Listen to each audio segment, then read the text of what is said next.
नमस्कार दोस्तों, VK knowledge electrical में आप सभी का स्वागत है। दोस्तों, एक यूट्यूब की कम्युनिटी टैब पर मैंने छोटा सा क्वेश्चन पोस्ट किया था और उस क्वेश्चन को एक पूरे विस्तार से एक्सप्लेन करने के लिए मैं एक छोटा सा वीडियो लेकर आया हूँ।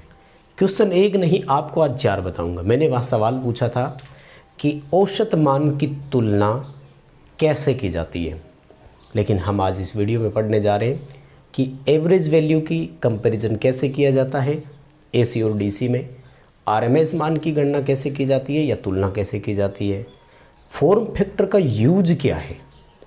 अभी तक आपने फॉर्म फैक्टर की परिभाषा, उसकी वैल्यू पढ़ी होगी, फॉर्म फैक्टर का उपयोग क्या है, और इसी तरह से पीक फैक्टर जो है उसके भी उपयोग क्या है, कौन सी वेव में इसके मान कितने हो सकते हैं। कुल मिलाकर छोटा वीडियो, लेकिन यूँ समझ लीजिए कि पावरफुल वीडियो है। आपके लिए ये वीडियो बड़ा इम्पोर्टेंट हो सकता है, क्योंकि जहाँ तक मेरा मानना है टेक्निकल हेल्पर में फंडामेंटल एसी से संबंधित क्वेश्चन ज़रूर पूछा जाएगा। अगर फंडामेंटल एसी से ही नहीं पूछा तो फिर क्या पूछा। और फंडामेंटल एसी जब भी सामने आता है तो ये 4 बेसिक क्वेश्चन बड़े सामने आते हैं: आरएमएस मान, mean value, peak factor, form factor. अभी तक लगभग 5000 से भी ज़्यादा वोट पोल उस यूट्यूब कम्युनिटी वाले क्वेश्चन पर हुआ था, लेकिन 15% के आसपास बच्चे सही थे। उस क्वेश्चन का आंसर बी है। मैंने कमेंट को पिन कर दिया था, आप जाकर देख सकते हैं, लेकिन इस वीडियो को पूरा देखिएगा एंड आई होप कि आप बहुत अच्छा समझेंगे। तो प्लीज़ वीडियो को लाइक करके हमें अप्रिसिएट करें, थोड़ा सा मोटिवेट करें, क्योंकि लाइक्स की संख्या बढ़ती है तो बड़ा अंदर से अच्छी फीलिंग आती है और जल्द ही इसी तरह की चीज़ें और प्रोवाइड करवाने का प्रयास करते हैं। आइए आज की वीडियो को शुरू करते हैं। लाइक ज़रूर कर देना, दोस्तों को फॉरवर्ड कर देना ताकि वो भी देख सकें इसे। और आप यदि चैनल पर पहली बार आए हो या छुप छुप के देख रहे हो, मतलब बिना सब्सक्राइब किए हुए, तो भैया चैनल सब्सक्राइब कर लो। कंटेंट बहुत अच्छा प्रोवाइड करवाते हैं। हाँ, ऐसा हमें लगता है अच्छा प्रोवाइड करवाते हैं। अगर आपको भी लगता है कि अच्छा प्रोवाइड करवाते हैं तो फिर प्लीज़ सब्सक्राइब कीजिएगा। वीडियो के डिस्क्रिप्शन में लिंक है, ऐप डाउनलोड ज़रूर कर लेना। ऐप में कंप्लीट पेड कोर्स अवेलेबल है। पूरे भारत में किसी भी एग्ज़ाम की तैयारी करो, मोस्ट सूटेबल कोर्स हम आपको यहाँ दे रहे हैं। आइए दोस्तों, छोटी छोटी 4 परिभाषा बताता हूँ। सबसे पहले हमने आरएमएस मान को लेना है, और पूरा नाम आप सभी जानते हो, रूट मीन स्क्वायर वैल्यू बोलते हैं, हिंदी में बोलते हैं मध्य पद वर्गमान, ठीक है, या माध्य पद वर्गमान, बात एक ही है। और वास्तव में आरएमएस मान जो है इसकी तुलना कैसे करते हैं, तो ध्यान रखना, हीट उत्पन्न से करते हैं। यानी एसी और डीसी में कि वैल्यू के द्वारा उत्पन्न ऊष्मा कितनी कितनी थी, जब दोनों समान ऊष्मा उत्पन्न करते हैं तो वो एसी का आरएमएस, वो डीसी का आरएमएस कहलाता है। बात समझ गए होंगे। इस आरएमएस की एसी में वैल्यू फिक्स है, ध्यान रखना, 0.707 होता है, ठीक है। इसको आप मैक्सिमम वैल्यू से निकाल भी सकते हैं, ये भी फॉर्मूला बड़ा काम आता है।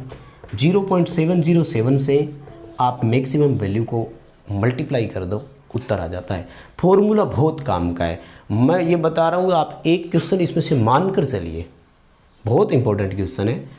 और अगर ये फॉर्मूला ना लगाओ तो एक और फॉर्मूला भी लगा सकते हो कि मैक्सिमम मान में √2 का भाग दे दो, तब भी आरएमएस मान आ सकता है।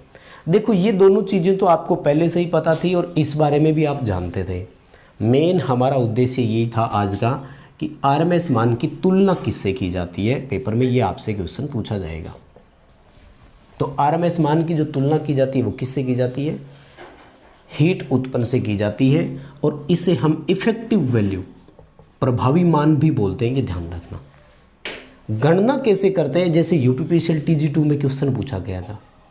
गणना करने के लिए यही देखो, सबसे पहले आपको वर्ग करना है, फिर उनका माध्य निकालना है और फिर उनका रूट निकाल देना है। यानी जो भी आपको वैल्यू दी है, जैसे मान लो धाराओं के कुछ मान दे देता है, 3 मान अपन मान कर चलते, तो आपको पहले तीनों का वर्ग करना है, ठीक है ना, फिर इनको जोड़ करके इनका माध्य निकालना है और फिर इनका रूट निकालना है, तो उत्तर आ जाएगा, ठीक है। ये था आरएमएस मान के बारे में। इसी तरह से औसत मान के बारे में भी आएगा, ठीक है। तो औसत मान को हिंदी में औसत लिख रहे हैं, इसके अलावा इंग्लिश में एक और नाम भी लिखते हैं इसको लिखते हैं मीन वैल्यू, हिंदी में लिखते हैं माध्यमान। और माध्यमान की गणना जो की जाती है वो आवेश स्थानांतरण से की जाती है, ठीक है ना, आवेश स्थानांतरण से, यानी चार्ज जो है ना वो इक्वल कैरी किया जाए, डीसी के समान एसी भी जब आवेश एक परिपथ में दूसरे परिपथ में स्थानांतरित करते हैं तो उन दोनों की जो चार्ज ट्रांसफ़र की जो वैल्यू थी उसके अकॉर्डिंग वो डीसी का औसत मान, ये एसी का औसत मान, ठीक है। अब जो सिमेट्रिकल होते हैं, चाहे वो साइनसॉइडल हो या नॉन साइनसॉइडल हो, उनमें तो पूरे चक्र का औसत मान हमेशा 0 होता है, इसलिए गणनाओं में हमेशा आधे चक्र का मान लेते हैं और वो है 0.637। कुछ जगह 636 लिख देता है, 637 लिख देता है, वो कोई बात नहीं, दोनों से चलेगा, कोई बात नहीं। जब नॉन साइनसॉइडल आ जाए, ये अनसिमेट्रिकल आ जाए, लाइक हाफ वेव रेक्टिफायर वगैरह जैसे हो गए, तो इनमें फिर ध्यान रखना हमेशा पूर्ण चक्र का कैलकुलेशन में मान लेते हैं अपने, और वो भी 0.318 के करीब होता है।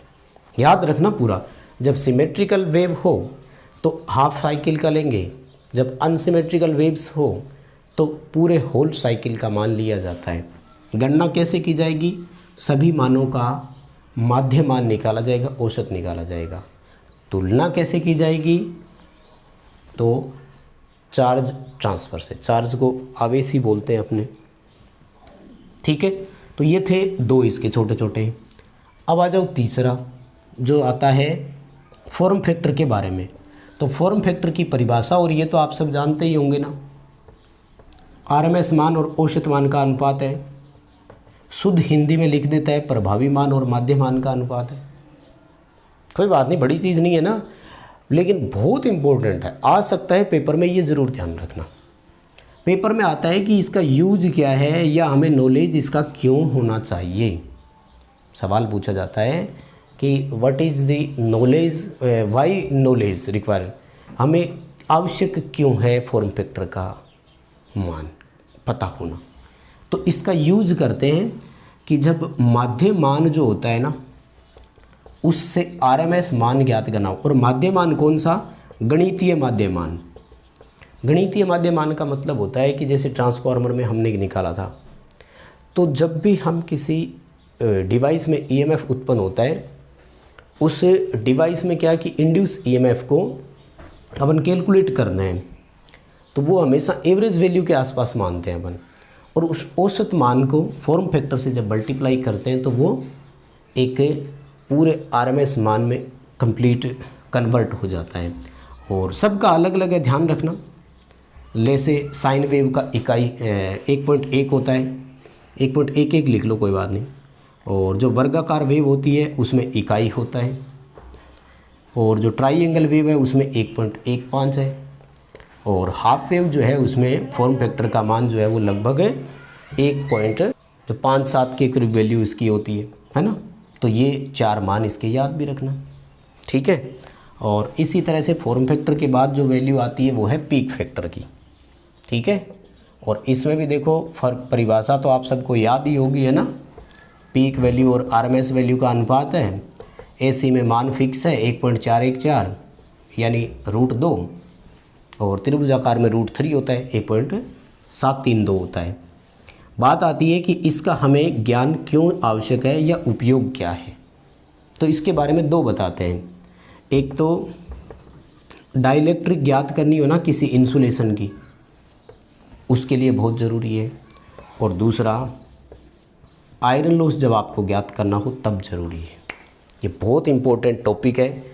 देखो 4 छोटी छोटी चीज़ें हमने ली है, और मैं उम्मीद करता हूँ कि ये बहुत अच्छी चीज़ें आपने सीखी होगी इससे, ठीक है। बहुत सारे बच्चे पढ़ते हैं, उनको पहले से भी पता है ये चीज़ें, पर फिर भी ज़रूरी बहुत है।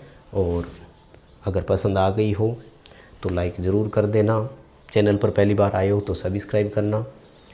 ऐप डाउनलोड ज़रूर करना, वीडियो के डिस्क्रिप्शन में लिंक है, और हो सके तो इस वीडियो को अपने दोस्तों को फॉरवर्ड कीजिएगा।